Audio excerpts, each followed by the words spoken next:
The Silent Choir. In the remote village of Grey Hollow, nestled between jagged cliffs and a dense ancient forest, there was a church that no one entered. The villagers called it the Chapel of Echoes, though no one could remember why. Its doors had been sealed for generations, and its windows were blackened with soot, as if a great fire had once raged within. The only sound that ever came from the chapel was the faint hum of a choir, heard only on moonless nights.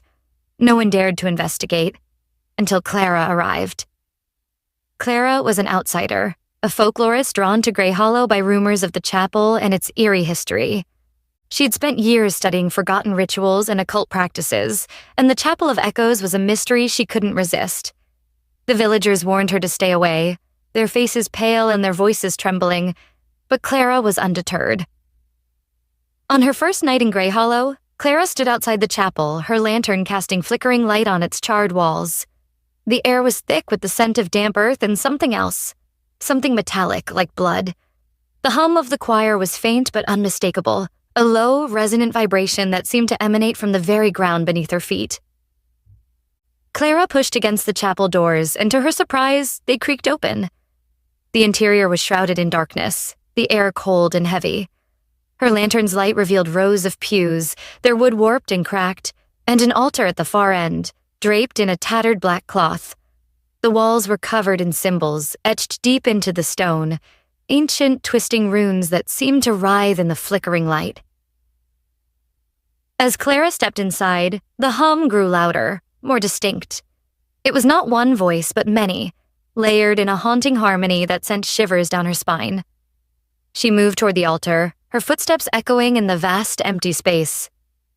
Beneath the black cloth, she found a book, its cover bound in cracked leather and its pages yellowed with age.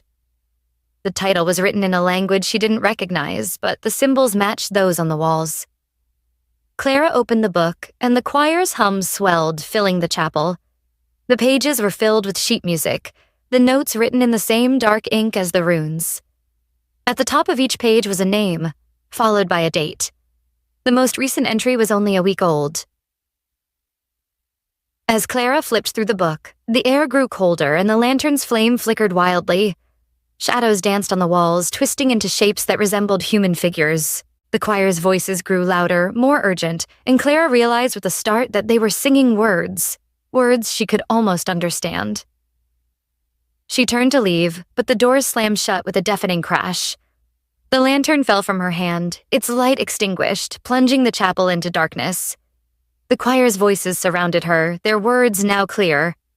"Join us," they sang. "Sing with us." Clara stumbled backward, her heart pounding. She reached for the book, clutching it to her chest as if it could protect her. The shadows closed in, their forms becoming more solid, more human. She could see their faces now. Pale, hollow, and filled with an endless hunger. The altar began to glow, a faint, sickly light that illuminated the runes on the walls. They pulsed in time with the choir's song, their twisting shapes forming a pattern that made Clara's head ache. She realized too late what the book was. A ledger, a record of those who had been claimed by the chapel.